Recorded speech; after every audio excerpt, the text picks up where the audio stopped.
Good morning, hello, welcome to another INTEA breakfast. We have twin setup somehow today. Yeah. We were joking last time that it's either me or Raivis in one of these hoodies. Now we don't kind of coordinate this dress code, but it just happened like that. Yeah. So and a little bit of Apple technology on display as well. Right. So. Welcome, and today we're going to continue the topic of artificial intelligence and how it helps us in our daily learning and development lives. Last time we talked about ChatGPT. This time we'll switch to some things which are a little bit less out in the future, and we'll talk about things that you can use today. And for our pick, we chose things that we are actually using, or at least trying to use, and that we find helpful ourselves right now. So it's all very, very actionable. As always, leave comments in the chat. If you're watching a recording, then leave comments under the YouTube video. Let me share my screen and we'll begin. So, ton of things. Sharing my desktop. Right. All right. And a quick note on the sound. I will want to share computer sound, right? Because I will want to show you a few things that have sound, but we'll get to that in a second. Yeah. Right. So the Swiss knife of modern AI tools. There we go. The presentation itself will be very simple. We'll demo stuff and explain why it's useful. We'll try to show you how it works, because some things are not very obvious how to use them. AI is so new that sometimes interfaces are not super friendly, but if we talk about them, that means they're really useful. As always, you can find a ton of these breakfasts on our YouTube channel. This is where you hopefully are watching this. If you need to find it, just Google YouTube INTEA Learning. You'll find a ton of stuff, mostly related to learning and development in terms of technology that you can use, management principles, content creation, instructional design, and so on, presented by yours truly, in Latvian as well, by the way, if you're watching locally. Without further ado, I'm not sure why this thing springs to mind, first of all, for me. Maybe because I was really amazed when I first tried this. Maybe because it's from a huge company, Adobe. And I think it's important, right? We need to realize that artificial intelligence powered tools are not something that startups do. They have enormous, incredible amount of money behind them. Adobe has been toying with this for quite some time, and those things have sneaked into their products kind of feature by feature, and you can't really say that, yeah, this is a huge release done by this or that, especially if you follow the company technology development, you follow their conferences where they kind of toy and preview stuff that will appear next year and so on. This is really, really cool. So what it does, it removes noise from voice recordings with a new neural network-based technology. Again, as promised, I will jump to demonstration. Yeah, I remember those times when we had to do our voice recordings under a blanket to remove noise. I mean, oh yeah. So you used to be a big problem for e-learning professionals to record quality voice in some, in a home setting or office setting. So this is... the offices are terrible in terms of sound design. Typically, if you hide, and I know that because I've done a ton of recordings of experts. We filmed different situations on location in clients' offices, and the idea is that you can probably even hear this now. This room is not very well treated in terms of sound, so it's a little bit echoey. And this is our normal meeting room. Somehow most meeting rooms are not great for sound.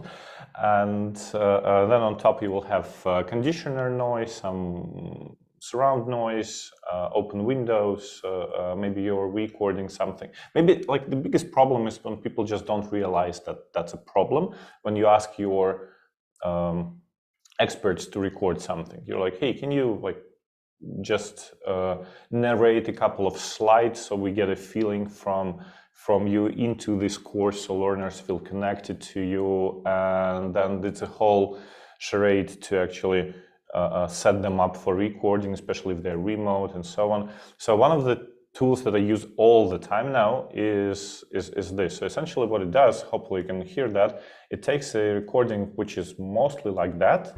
I'm in a conference room with the window open, and it's pretty echoey in here too. Not the best place to record audio. And then we try the enhanced version. Yet with enhanced speech, all of the background noise and echo is gone, as if I recorded this in a professional studio. I'm in a conference room with the window open, and it's pretty echoey in here too. Not the best place to record audio. Yet with enhanced speech. Yeah, hopefully you can hear the difference. But you can always try it yourself. And you can always try it yourself, and it's already working. What you do, you just bring in a voice recording, drop it, it removes echoes, background noise, anything like that. It even makes your voice a little bit nicer. And the way it does it, why it's revolutionary, because previously it tried to remove different frequencies. The problem is that most noises are on the same frequency as people's speech. So when trying to remove noise, you will inevitably destroy voice. So it never really worked. And I know that because I've been toying with this for a long time. This thing, it essentially just listens and then recreates it from scratch. It's not noise removal. It's your speaker virtual recreation, but without the noise, which is totally crazy. And the way that in terms of quality, it's just really, really nice. It does not do miracles, like you still need person to be there and record something, but it takes the cost on and speed of recording and of setup and so on, like 10 times easier and better and so on. But the cool part is that, let me show you the next slide. So the cool part is that Adobe has just launched it as a small part of the bigger Adobe Podcast initiative, which is set up to launch this year, I think. We are already on the beta program. And the idea is that it enhances the podcast creation. So essentially, one of the big problems, if we wanted to record this as a podcast, then we would need to set up a camera, set up microphones, and record it, and then we would snip it here and there. We will need someone to remove all my ads, which is super annoying, I know that. Like this. Incredible. Sorry. But what this thing does, it creates the whole transcript of your conversation along with the actual sound, and then you are actually editing the conversation. If you want to remove a paragraph of what we talked about, cut off the end, remove one word, replace a word, which is crazy, replace a word in someone's voice. You do that in text, as you see on this screenshot, but the output is the actual voice recording. Wow. So you edit a document, but instead you get the podcast edited. And obviously it's so much more accessible to people without audio editing skills, and to people with skills it's still way faster. And then on top of that, there's a ton of other things. There's an automatic mic setup assistant which helps your subject matter experts not to screw up their microphone setup, even if they do that themselves. Like, you don't need to send anyone to help. There's an enhancement which does not require them to have a proper microphone. There is a way to edit the script afterwards, and there's a ton of templates to add like intros and outros and effects and so on. So you can do a podcast or a video cast or narration for your course in like a couple of hours, instead of spending a few days to set up, record, edit, produce, and so on. And the amount of skills that you need is drastically reduced. So hopefully at some point you can actually use SMEs to just do that almost directly. So totally crazy, excellent. Turnarounds, imagine just asking your SME to review a script Yeah. versus reviewing an audio recording. Yeah, And because then, it's always a pain. You've recorded it, and then finally in the last stage, somebody notices something is kind of flawed the there. emphasis should be differently. This word is pronounced differently. We should have said knowledge check instead of knowledge test. Yeah, all those Yes. things. So yeah, and it's coming to us. But parts of this and very useful parts are already here. Okay, speaking of capturing conversation and turning this into words, Otter AI is an amazing technology. So what it does, it has a virtual assistant who joins into your Zoom calls, Team calls, what Google Meet calls, basically any voice call that you have, and listens in and takes notes. Everyone's speech is transcribed into text.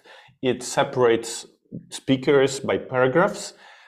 It adds slides if you're sharing screen as little notes, and then it allows you to highlight different things that you feel are important. So if you're doing interviews, for example, like job interviews, it's incredible in terms of note taking. If you do just general meetings, again, note taking, creating automated minutes. What we are using it right now is for client interviews, right? So we talk to clients about how they feel regarding some of our services, and to try and find out like what features they would need and so on. And instead of just doing the interview and having someone take notes or reviewing the recording and essentially spending double time on that, it's really an amazing technology. It just does that automatically, again, through AI voice recognition, AI text recognition, text summaries, and so on. Very, very smart technology. To avoid being called biased, I've selected another one. This one I haven't really tried myself, but some people recommended this to me. So Lexi essentially does the same thing. You can see how it shows the flow of your conversation, who said what and who was talking and for how many percent. The focus of Lexi is more on sales enablement. So that if you have people selling on the phone doing demos, then you can actually then analyze it and say, hey, in this demo, your customer spoke for 5 minutes and you spoke for 40 minutes. Not great. Not great. If you know anything about sales, you need to let your customers speak. But that gives you that analytics on group level, on individual level. People can self-improve. You can use this in training and so on and so on. So if you ask, like, I'm an L&D, I need an e-learning tool, then I think that your role should be next time salespeople come to you and say, okay, we have this telemarketing team, and they need to be trained on pitching, on explaining benefits, or on dealing with objections, on anything. Instead of saying, okay, let's do a course, you can say, hey, there's a very cool tool, or I think there should be a tool. Let's find a tool and implement it in their job so that the result is better. But it's not about training as in like giving them content or checking their knowledge. It's training in terms of actually exposing the actual content of their conversations, analyzing that, and keeping track of that to see if they improve or not, and so on and so on, which I think is a huge role of learning and development. Anyhow, it's not just building courses, hopefully. Yeah. I mean, because we always have this problem. We've done a course, they start working, and then the knowledge goes down, and we don't have any feedback going back, any kind of meaningful feedback. Then this is a great kind of skill enablement initiative. Yes. One thing that I'm not showing here is there is also a host of automated tools which are actively listening to whatever your customer is saying, understand that, and show you hints on what to do with that customer. Even in technical support capacity, like I've called my bank like literally 40 minutes ago, and whenever I say something like, hey, my transaction limits is too low, can I up it a little bit? And they say, yeah, sure, of course, you do this and that. But actually, there can be like a virtual assistant which explains them what is happening, what to do, and what to tell me. And it also captures emotion. So it can like show you a red bulb saying this guy is really about to explode. So before you explain what to do, diffuse the situation. Use this technique to diffuse something like, I feel for you, I understand this must be annoying, this is what we can do.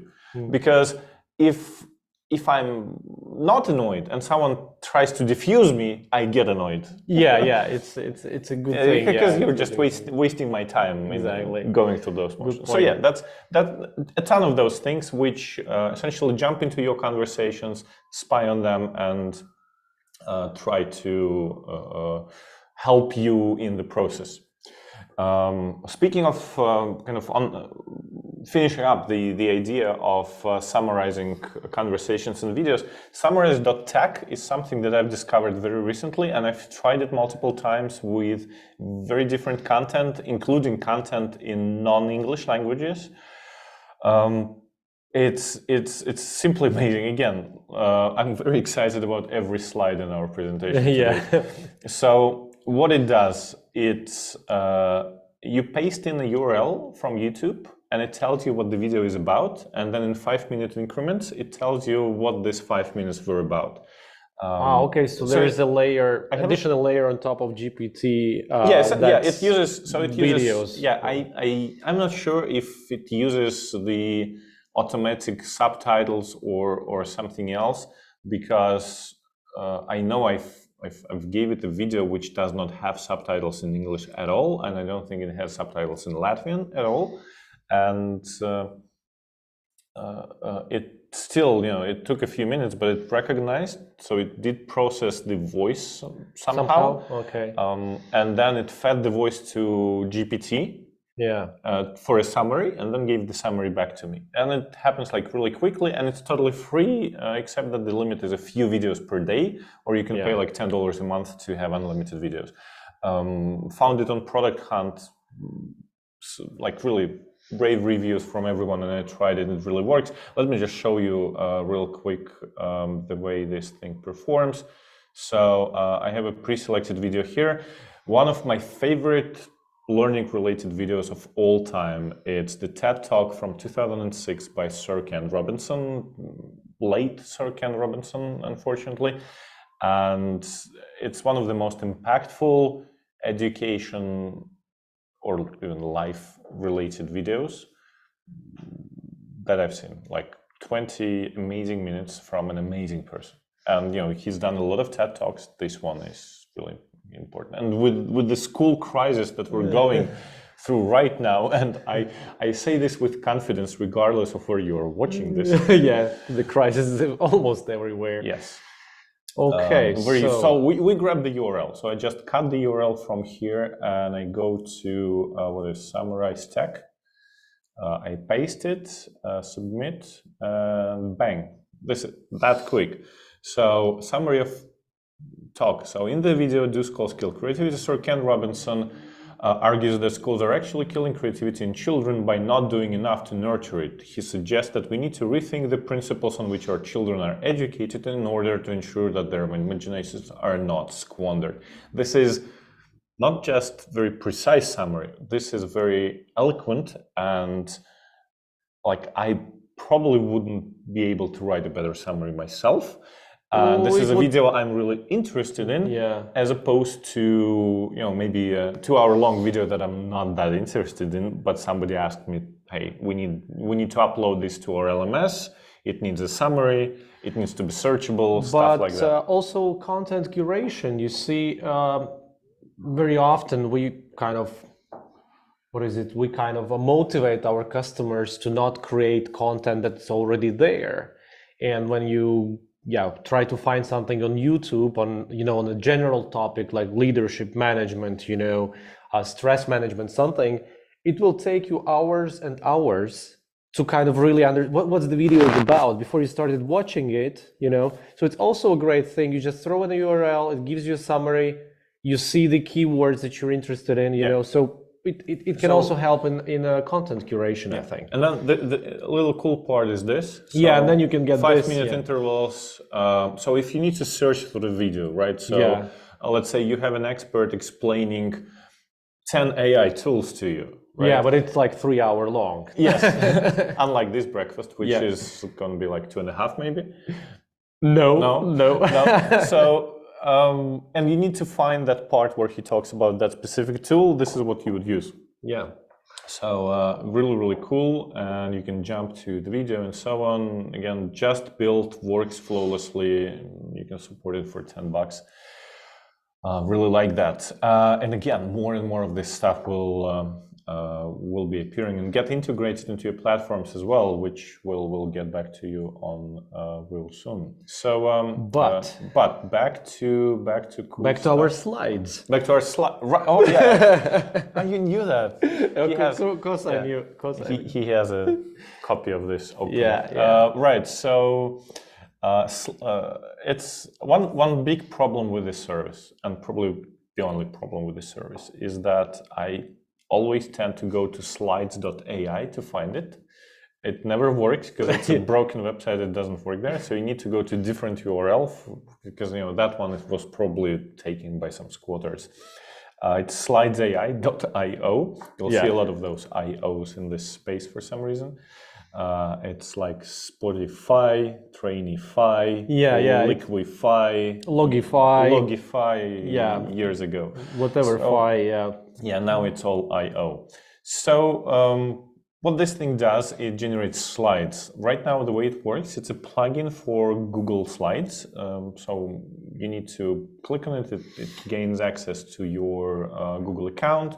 And then it's a plugin which creates slides for you out of text, right? So you just copy a blog in there, for example, and then it generates slides based on that content. Of course, you will need to fix this and that, but for some quick presentations, also like it depends. Like I'm the person who, I think we talked about this in ChatGPT.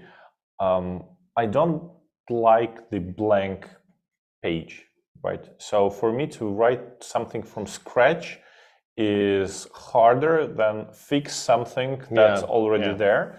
Sometimes I fix it to the point of beyond recognition totally. I sometimes rewrite it completely, maybe a couple of times, but to get me going, you need to give me something and I'll explain you why it's wrong. Yeah. This is how I function.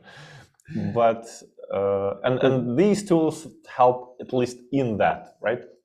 I actually can show you this real quick as well. We'll go to my private account. So slides new. By the way, cool hint: if you type in slides.new in any browser, it takes you to Google Spreadsheets and opens you a new presentation. Google Drive and opens you a new presentation. You can do docs.new and sheets.new as well. Not very useful, but very cool. Yeah.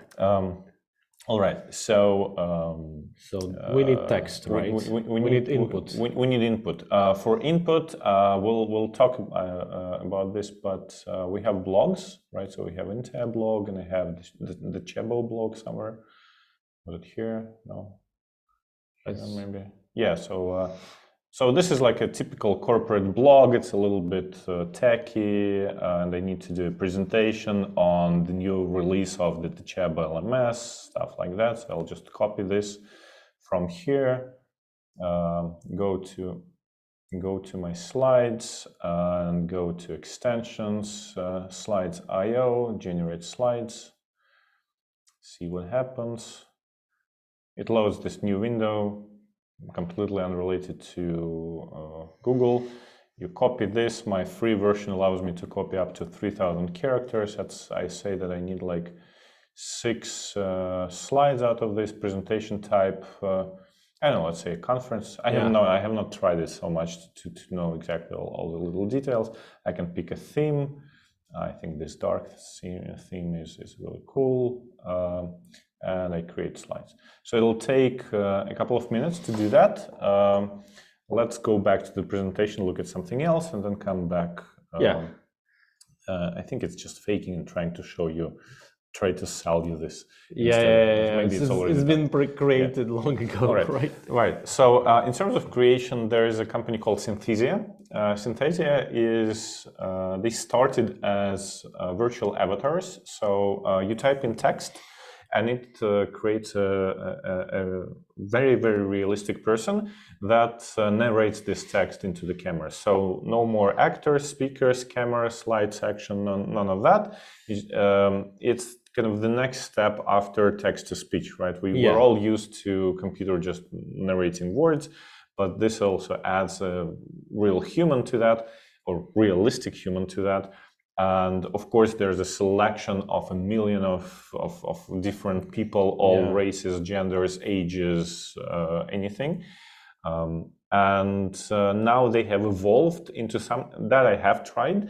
They have evolved recently into a whole course creation tool, which I still haven't got around to actually try. The idea is that instead of just producing a video and then plugging it into, let's say, storyline or into a PowerPoint, you have that slide builder right in there, which makes you production of like explainers mostly very, very easy, right? I'll show you a quick demo. We'll not be building this, but I'll show you their example from their website. And that's really impressive, and you can imagine how easy it would be to add this to your courses, if not to replace the whole course, but at least do some part of that. So let's see what the slides have done so far. Slides have been created, understood. Let's close this. So the slides are there. Okay. So not bad. I can tell you. I can tell you because I've tried this tonight, like yesterday in the evening, and the bullet points are on point, very much on point, right? So it understands what the headline was. The bullets are on point. One thing, I don't know why it does that, but it adds this extra space in here. But that is probably the top thing that you actually need to fix in this presentation, right? It also adds pictures for you automatically. Sometimes they're on point, sometimes not as much.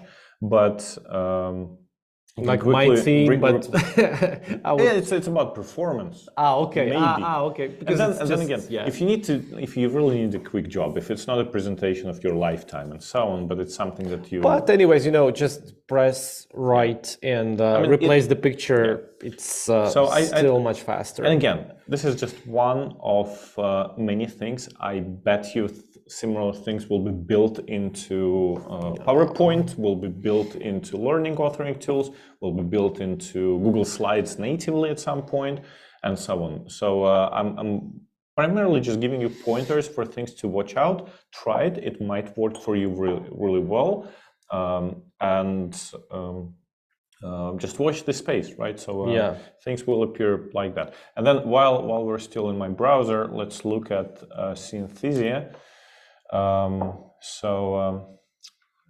They had this. My only question is how realistic these people. Do these people look robotic, or they kind of resemble real people? There is not. There's something that they call the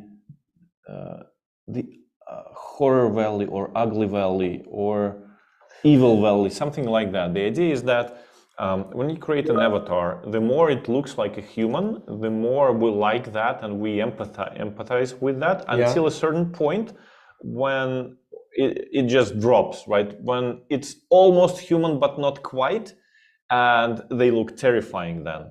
And then if you get over this and they look super, super realistic, you're fine with that. And the problem with a lot of robots, if you've seen those like rubbery robots, the way they move, the way they talk, like the generated characters, they all are scary. Like, and the closer they get to real thing, the scarier they are. It's something that also is present in animals as well.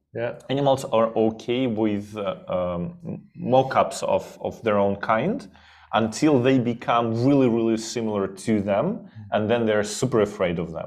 Okay, interesting. And then at some point it stops, and like when it's super realistic again, they're fine with that. They don't see the difference. I think it's a not I think, like again, I've read literature on that. So it's the mechanic that allows us to expunge mutations from our tribe. That's so if someone looks like you, it's evolutionary. So if someone looks like you but not quite, that means that something went wrong genetically, and you need to be afraid of that person and kind of oust them from your tribe, not to procreate. That's I think that's the idea. Wow. Right. So let's play. Welcome to ABC Corporation. We are thrilled to have you join our team. Wow. As a new employee, it's important to understand our company not scary. policies and procedures. Very good. That's why we've created this instructional video to guide you through everything you need to know. Oh, she looks like a real At person. ABC Corporation, we are committed to following all laws and regulations. It's important for you to understand that all employees are responsible for compliance with all laws, regulations, and company policies. Yes. So it really, I would say that at this point, the video is better than the voice even. Right. In a way, yeah. In a way, it's more realistic. It's like, more synthetic on the voice. It's more exactly. This is exactly how I would put it. So some person by the name of Alexei Korecki says that it's uncanny. I don't know. It's not that uncanny to me. I think it's workable, but Alexei has high standards. Yeah. But not that we are big fans of talking heads, to be honest. But probably there are some places where that can be used in e-learning. Yeah, absolutely. It depends. Sometimes you will be asked to do that. Sometimes you will want to do this for little things. Sometimes you want to do this not as a narration, like a talking head that talks to you 40 minutes, but you can say that, okay, this will be our client. She will come in and say, hi, I want to open an account with your bank. And then you use just the pictures to explain the situation, go through that. And then in the end, she says, excellent, thank you, I'm so happy with your service. And that's already fun. It took you, what, like extra 10 minutes to create? Yeah, no filming, no actors. Exactly. So, and you can just do that, and it's basically free. The cool thing, you can redo it. Speaking of free, that also has a free tier when you can generate a limited amount of stuff, which will be enough for that use case, for example. Right, so we're done with that. Let's jump back to slides, see what else we have in stock. Right, speaking of voices, by the way, I wanted to showcase a couple of things which have text-to-speech, voice generation capacity. That, I remember like 3 stages to voice generation, maybe 4 if we dig deep into rejection. Oh yes. So what was it? Denial? No, denial. Rejection. Anger. Yeah. And acceptance. No, sorry, I'm making depression, acceptance, and something like that. We're terrible at psychology. Yeah. So if you remember the 5 stages, let us know. Okay, so Alexei he says it's uncanny valley. This is what we were looking for. Okay, it's uncanny valley. It's called uncanny valley. Thank you so much, and I'm really sorry for mispronouncing your name. First time. Thank you. Yeah, so uncanny valley. If you Google this, it's a fun journey for Friday afternoon, like a little Google deep dive. So. Right, so text to speech, we've seen a couple of generations.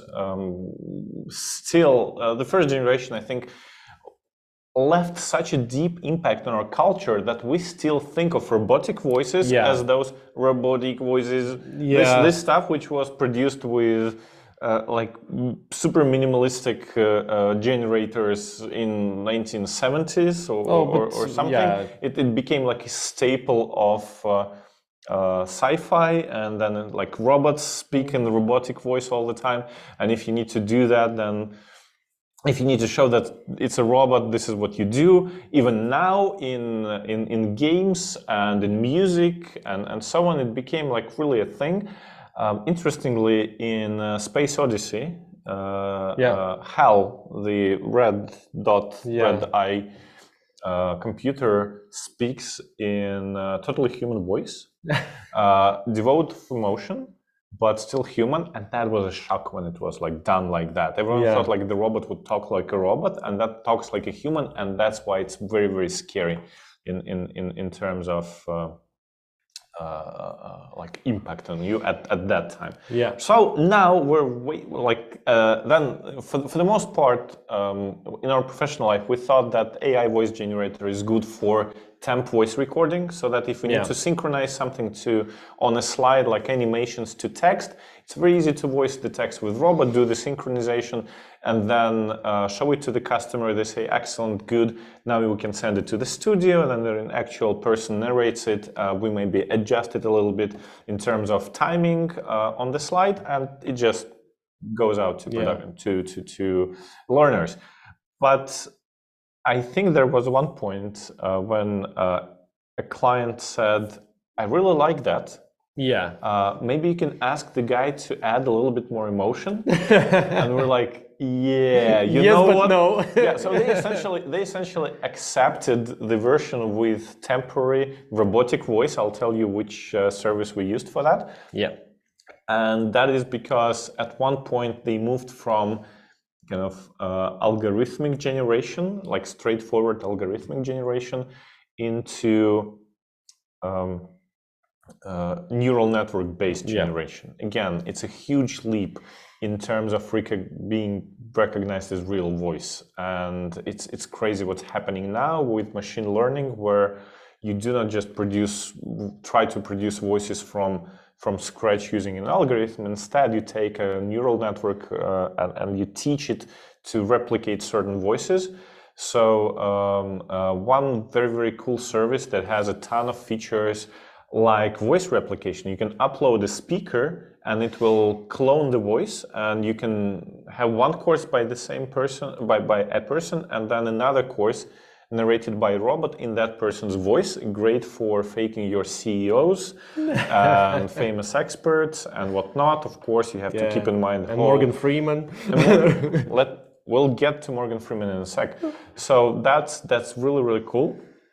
That's one thing. Another thing, it has emotions, so you can pick emotions. So you can have like worried customers calling you what happened, or angry IT guy calling you and saying, hey, again, you've used the same password twice, or something. So that's really cool. Play.ht, very cool service, does wonders. The one that we actually use for the most part is Amazon Polly. It's a little bit more technical, but it's really, really cool. And Amazon, I think, is really at the edge of technology in terms of voice quality and so on. And one more thing that I wanted to show you, not necessarily recommend the specific service. I have not worked with Revoicer that much, but just to show you where we are in terms of text-to-speech quality. Again, let me jump into Revoicer. So they talk about emotions. 2002. Yes, in 2002. The kids are sleeping. That's why I'm whispering. 2002. Do you remember what you said to me? Try to remember. The barn! That's where I saw him the first time. Run! It's really crazy. So since you use machine learning to essentially clone any voice, you can also clone emotions. And then you just sort of direct your script and you say, okay, this should be said in angry voice, this should be said in a whisper, this should be annoyed, and so on and so on. That is really, really cool. So that's Revoicer. And if we talk about Play.ht, they have the cloning demo, I think. Real quick, text, voice cloning, right. Yeah. So they have this. With Play.ht, you can clone your own voice and have an identical replica of it. Play leverages the latest generative media techniques to create the high. Jesus Christ. With Play.ht, you can clone your own voice and have an identical replica. How about making a Play course leverages in the latest voice? generative media techniques to create the highest. The great thing about Play.ht is that you can clone your own voice or use existing high quality voices. It's totally crazy. But why only male celebrities? I don't know. It's a great question. Yeah. Let's start a crap storm on Twitter about this.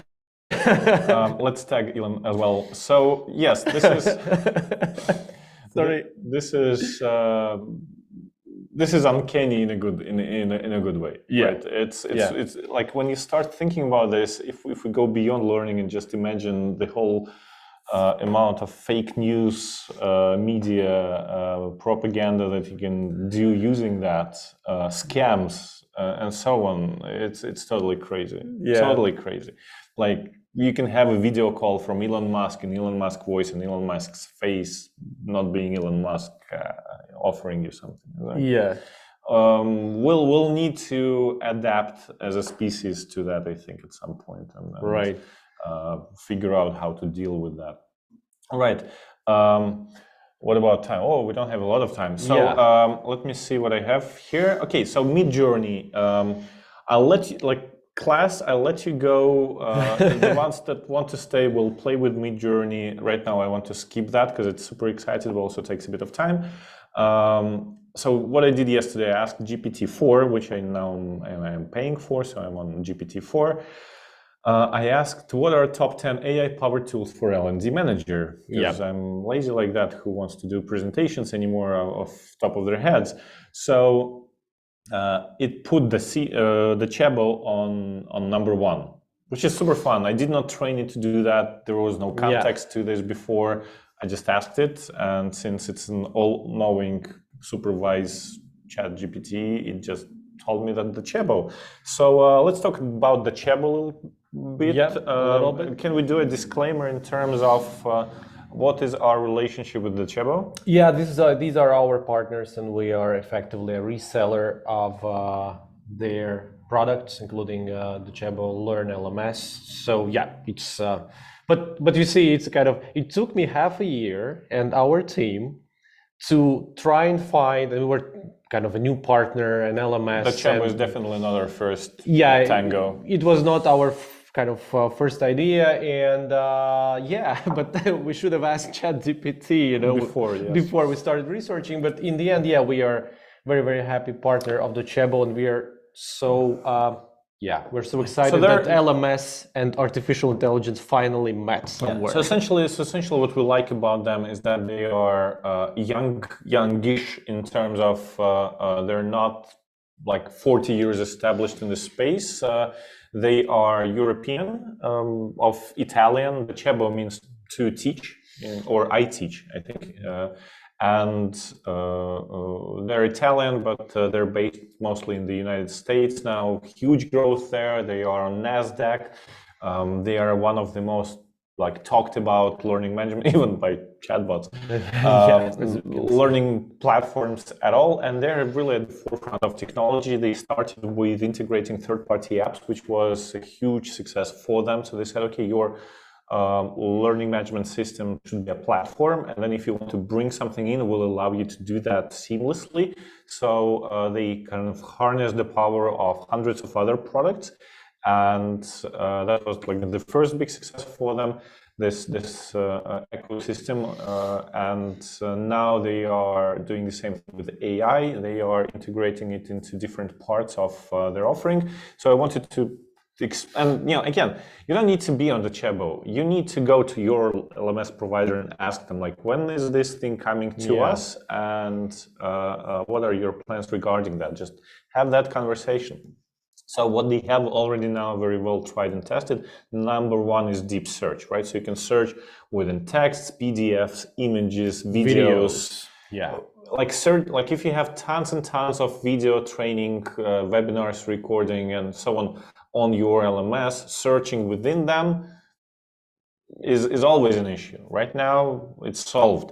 Another one is auto tagging, right? It reads all your content, selects the keywords, tags it, makes search and recommendation way, way easier. If you have a ton of content, I think we've talked about it in one of our breakfasts where we had a customer who suddenly gained access to about 85,000 learning modules by joining their like global LMS of their parent company here in Latvia, and it decreased the learning uptake. Like the more you have, the less time and energy you have to dig through that. It's just sometimes too much is just too much.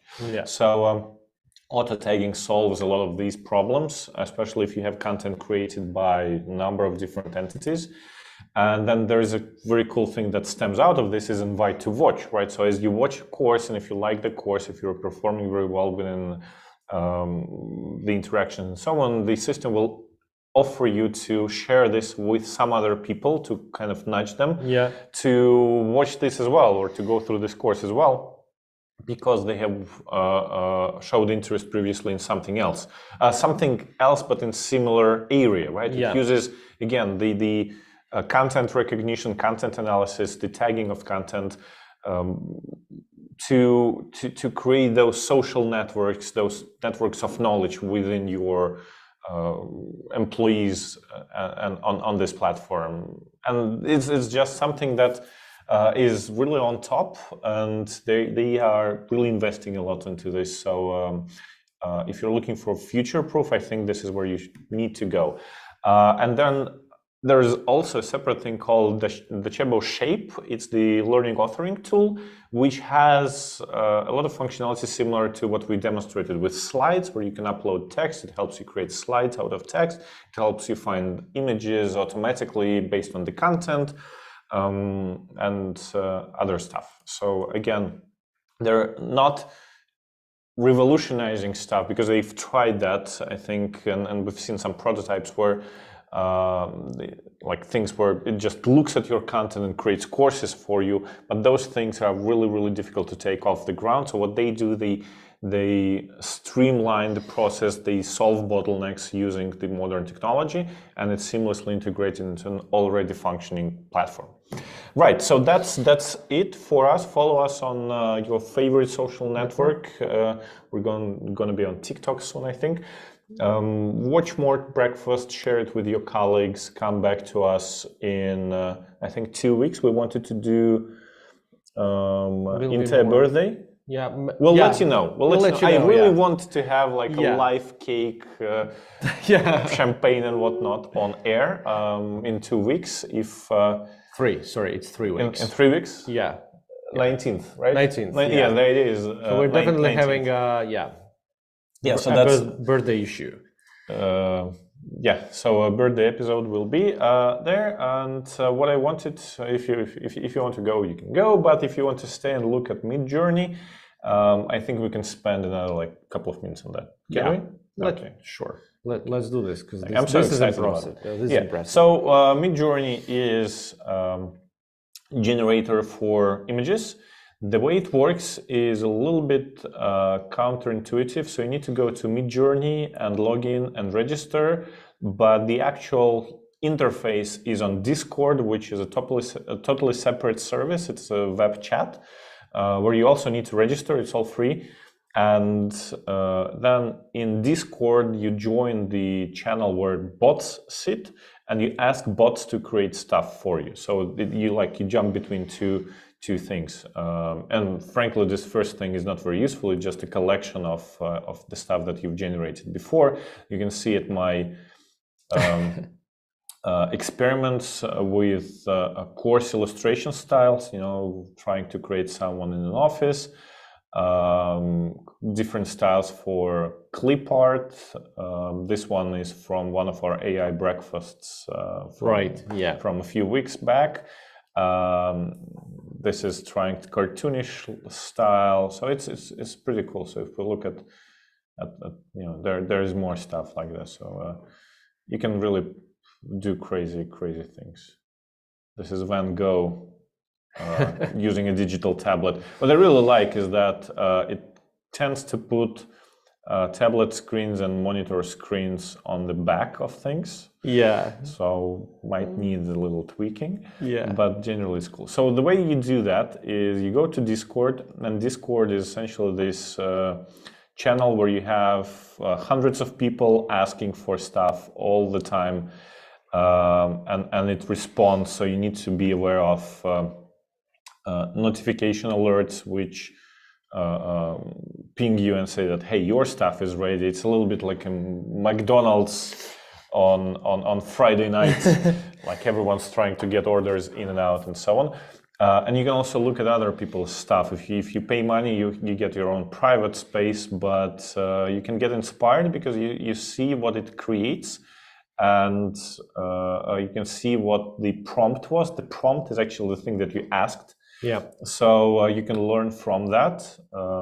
I mean, the more specific you are, yeah, the better of course. it gets. So you can snatch words like ultra photoreal, ultra detailed, stuff like that. I can see someone is trying to do a cat for the look where the person started.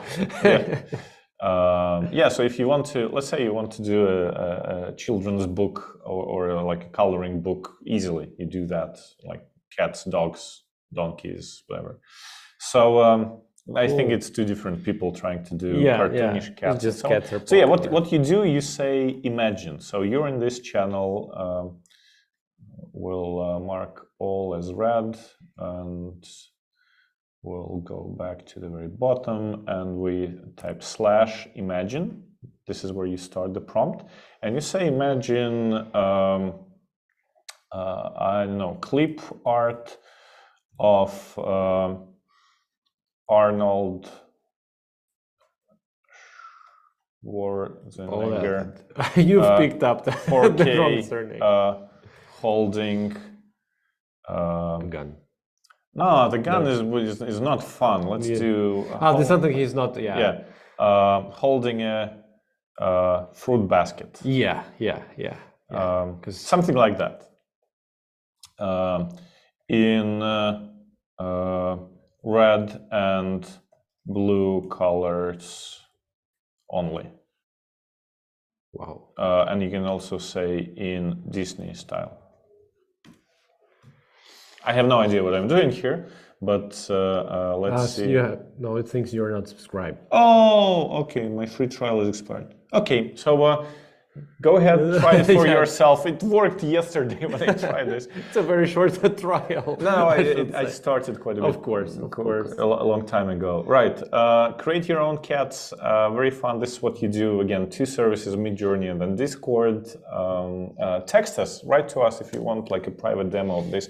We're not specifically using this. If we go back to talking about, or rather, we go back to our nice faces now. Yeah. If we talk about where to use that, as you can see, these illustrations are probably not always great for a course, but if you want to do a cool, maybe fun front page for a presentation or a course, if you want to do different styles of a certain scene for kind of just to see what the options are. what the options are for a client or for an expert. What we also tried to use it, we were filming a movie and we fed the scenes of the movie to ChatGPT and asked it to produce the prompts. Yeah. And then ChatGPT produced the prompt for every scene, and then we fed the prompts to Midjourney, and it created